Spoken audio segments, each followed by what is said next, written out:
Dans la cuisine de cette école, les enfants s'activent. Il faut que tout soit prêt pour l'heure du déjeuner. Goûter un petit peu? Oui. Mais où sont passés les chefs? Il n'y en a pas. C'est normal, à l'école Montessori de Montreuil, ce sont les enfants qui s'occupent de tout. À 3 ans, ils mettent la table, apportent les plats et font le service comme des grands, sous la surveillance de Sourour, la directrice de l'école.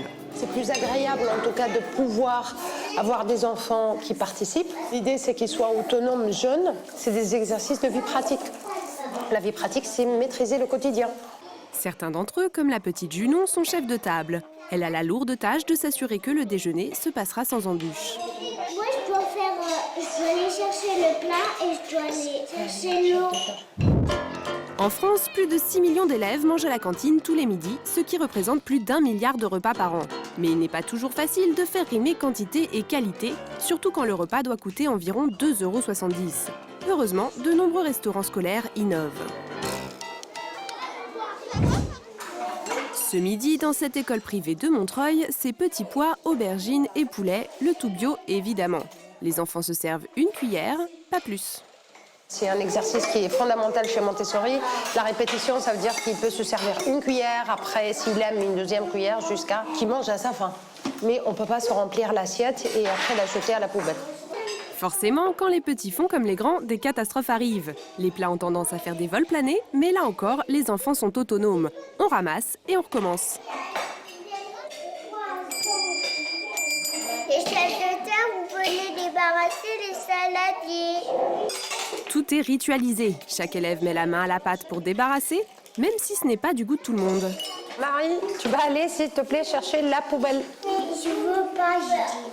Alors, tu demandes à un autre enfant, vas-y, propose à un autre enfant. Zoé, tu veux, vas-y.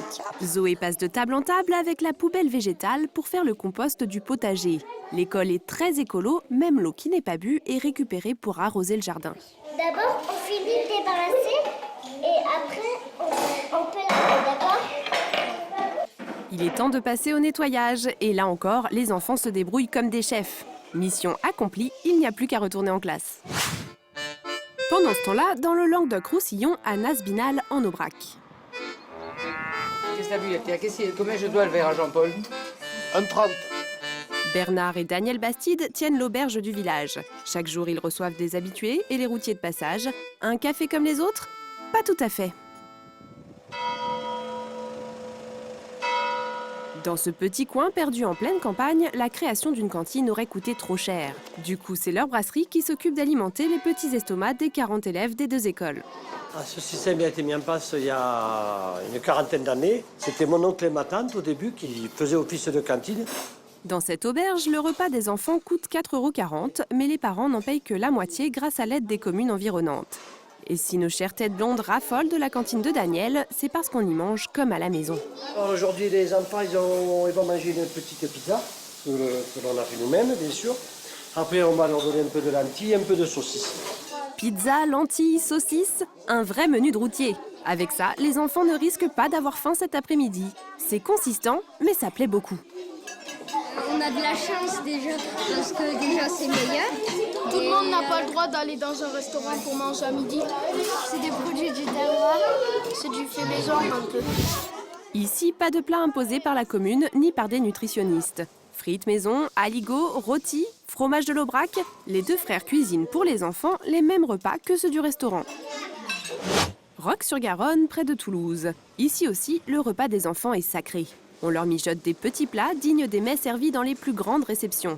Et pour cause, nous sommes dans les cuisines de la meilleure cantine de France. C'est presque comme dans un grand restaurant.